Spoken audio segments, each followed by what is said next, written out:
ஜெயலலிதாவினுடைய மறைவுக்கு பிறகு அதிமுக இரண்டாக அல்லது மூன்றாக சிதறி இருக்கின்றது. ஒரு பக்கம் எம்எல்ஏக்களை வைத்துக்கொண்டு நாங்கள் தான் பலம் பொருந்தியவர்கள் என்று சசிகலாவினுடைய அணியினர் சொல்கின்றார்கள். இன்னொரு பக்கம் தொண்டர்கள் எங்களிடம்தான் இருக்கின்றார்கள் என்று பன்னீர்செல்வத்தை சார்ந்தவர்கள் சொல்லியிருக்கிறார்கள். இன்னொரு புறம் நான் தான் ஜெயலலிதாவுடைய இரத்த உறவு என்று சொல்லி தீபா என்பவர் அவர் ஒரு முயற்சி செய்து கொண்டிருக்கின்றார். இந்த நேரத்தில் தேர்தல் கமிஷன் இந்த ஆர்கே நகர் இடைத்தேர்தலில் இந்த இரட்டை இலை சின்னத்தை முடக்கியது என்பது சரியான நடவடிக்கை என்று நான் கருதுகின்றேன். இதை தவிர ஒரு வழி கிடையாது அவர்களுக்கு.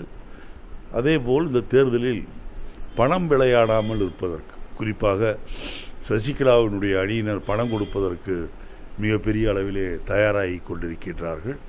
அதை தடுப்பதற்கு அவர்கள் உண்மையான நடவடிக்கை எடுக்க வேண்டும். அது மட்டுமல்ல, இப்போது தேர்தலுக்கு முன்பு தேர்தல் நடைபெறுகின்ற இந்த நேரத்தில் அதிமுகவினுடைய சின்னமான இரட்டை இலையை தேர்தல் கமிஷன் முடக்கி இருக்கின்றது. தேர்தலின் முடிவுகள் அதிமுகவையே ஒட்டுமொத்தமாக மக்கள் முடக்கி விடுவார்கள் என்று நான் நம்புகின்றேன்.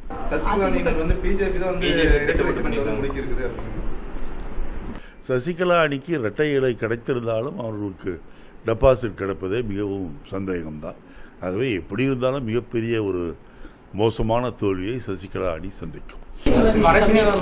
வறட்சி நிவாரணத்திற்கு கொடுத்திருக்கின்ற நிதி என்பது எப்படி போதுமானதாக இருக்கும் என்று எனக்கு தெரியவில்லை. இது ஏதோ யானை பசிக்கு சோளைப்பொறி கொடுப்பது போல கொடுத்திருக்கின்றார்கள். இது கொடுக்கப்பட்ட இந்த தொகையில் கிட்டத்தட்ட பாதிக்கு மேற்பட்ட தொகையை ஆளுகின்ற சசிகலா அணியினரை அடித்து கொள்ளையடித்துக் கொள்வார்கள். ஆகவே மக்களுக்கு போய் சேர்கின்ற நிதி மிகச் சொற்பமாக இருக்கும். ஆகவே மத்திய சர்க்கார் தொகையை அதிகப்படுத்தி அவர்களே நேரடியாக விவசாயிகளுக்கு தருவதற்கான ஏற்பாடுகளை செய்ய வேண்டும் என்று கேட்டுக்கொள்கிறேன். இந்த திட்டத்துக்கு இங்கே போராட்டங்கள் நடக்கின்றன. மக்களுடைய போராட்டங்களை, மக்களுடைய சந்தேகங்களை மீறி நாங்கள் ஒன்றும் செய்ய மாட்டோம் என்று சொல்லி இருக்கின்றார்கள். மீண்டும் அந்த திட்டத்திற்கு அனுமதி தரப்பட்டு இருக்கிறது என்று சொன்னால் ஒட்டுமொத்த தமிழகமே ஒன்று சேர்ந்து எதிர்க்க வேண்டிய சூழ்நிலை வரும்.